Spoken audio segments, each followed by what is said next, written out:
ജീവിതം പരീക്ഷയെന്ന നേരറിഞ്ഞു പുഞ്ചിരിച്ച് ഉള്ളിൽ ആശിച്ചൊരുന്നമെത്തണം. കണ്ണീരില്ലാത്ത നാളിലെത്തണം.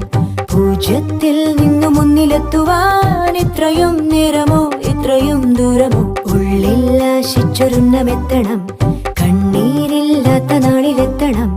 പൂജ്യത്തിൽ നിന്നു